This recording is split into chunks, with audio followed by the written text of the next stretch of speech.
ဘာလို့လဲဆိုင်ကယ်ကြောက်လို့လေမမောင်တို့ဘေးရစီးတာ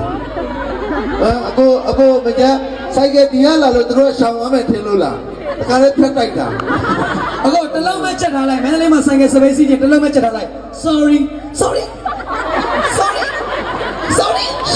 တကယ်လို့ sorry အများရန်ကုန်မှာကားတစ်စီးဝင်ဖို့လေမှန်ပြီးချပြီး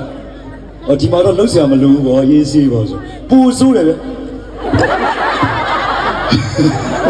ရန်ကုန်မှာတစည်းလောက်ဆိုရတယ်အခုမှတစည်းမဟုတ်ဘူးဒီကကျွန်တော်လက်ဆယ်ကြောင်းတော့လို့ကြပါအောင်ဝင်လာတဲ့ဥက္ကနဲတယ်မဟုတ်ဘူးဒီကြားထဲကားရှိရပြတ်သွားလို့ဟွန်းတီးတယ်မတည်သူတို့အလူအိမ်ဝင်တာကြနေပြီမပြီးတယ်ကွာမပြီးတော့မန္တလေးကမီးပွင့်နေတာကောဘာလို့လဲ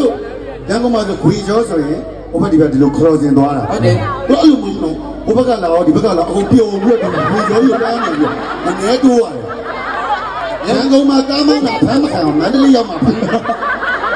ညနေကဘာပြောရအောင်လို့လဲအိုးဝေသမားတရားဟိုမှာကားလာတဲ့ကိုလို့အဲ့လမ်းမိုင်းလို့ကိုပြောတော့မမောင်းလို့ငါတို့သူတို့ကကြောက်ရတယ်တိုက်ရင်ငါတို့ကယောဂန်ရမှာမောင်းလာတော့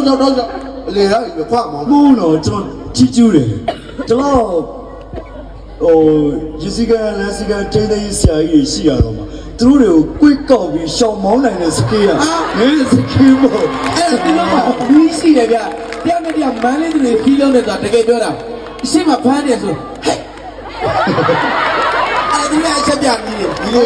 ကိုကြီးတို့အိုးဝေကကုန်တာအဲ့ဒါဒင်းတော့ကြောင့်ဘရော့ထောက်လိုက်တာ6000မှရှိတယ်နောက်တစ်ခေါက်ထောက်တာ11000ပေးရတယ်ဒီကျုံးပေးရဘဲကြေဆိုင်သွားဖို့ကြီးကိုအဲ့ဒီကျုံး4000ယူပတ်တာမရောက်နိုင်တော့ဘူးဒီကျုံးကြီးကိုပတ်နေပြောရင်လည်းပြောတာအကြီးကဲတွေပြောလိုက်ပါဒီကျုံးကို3ပေးမောင်းဝင်ပေးပါလို့နော်